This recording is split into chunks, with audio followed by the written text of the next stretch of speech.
2, 3, 4.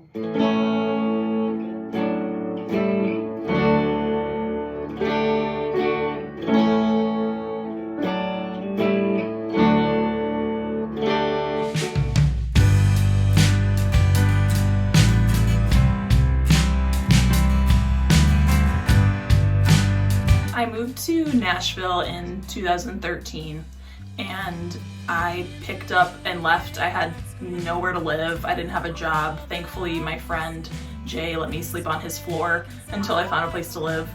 And I remember talking to my mom on the phone and I was just crying and crying because I missed home so much. And I had a new nephew, my first nephew. He was only about 2 months old when I moved. And I said to my mom, I just want to come home. And she said, oh, don't say that, Deanna, that'll make you want to come home even more. I decided to sit down and write a song about those feelings of feeling the pull of missing out on my nephew's childhood, or especially like his baby years when he grows so fast, or pursuing this dream that I had and knew that I had to at least try or else I would regret coming home too soon.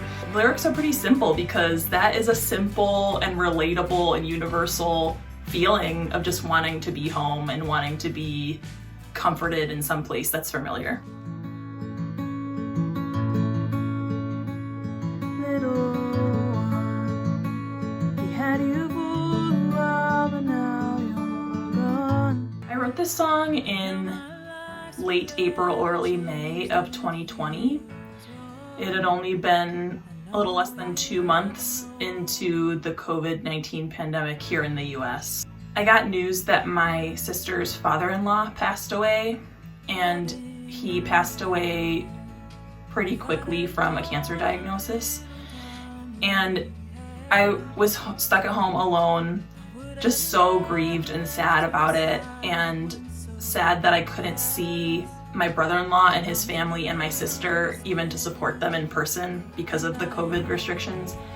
And then I also the same week received news from a friend that she had suffered a miscarriage. And I just felt this weight. I was struggling with like light in the world. You know, like why do these things happen? I decided to let out those feelings by writing this song, which has been something that I've been learning to go to, is songwriting in those moments. It was important for me to write a song about grief that did not end with a silver lining. It didn't end with, but time heals all wounds, or but whatever. It was important for me to just let it sit there. And that's what I love about this song, and for me has been cathartic about this song. Here we go again. Let's see how this all ends. It's never really worked out before. The in-between for me when I wrote this song represents a waiting period. Specifically, this song is about a potential dating relationship and that weird time when you're talking and you don't really know like if this is going to turn into a relationship, and that can be agonizing to not know what's going to happen. I think regardless of whatever the situation is, all of us as humans struggle with not knowing what's going to happen to a certain extent, or not being able to tell the future to a certain extent. I didn't know this when I wrote the song, but now I think that the in-between is something that everybody can relate to. A part of this song that really resonates with me, and I hope resonates with others, is in the last verse, and I state, at least this time I know that this will help me grow. That doesn't mean I'm not lonely anymore. And I'm talking about the waiting. Like, at least I know that this growth period now, or this time is going to provide growth, whereas 10 years ago, I didn't recognize that there was a point to these waiting periods. But it doesn't mean that I'm not lonely and struggling with this waiting period.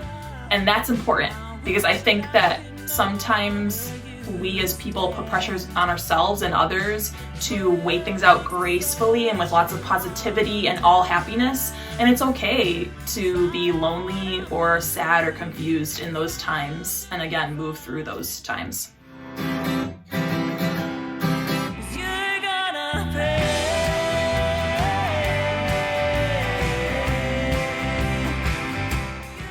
This song was important to me to record and release because I wrote this song in a moment of anger. And I wrote this song after reading a book about forgiveness, ironically.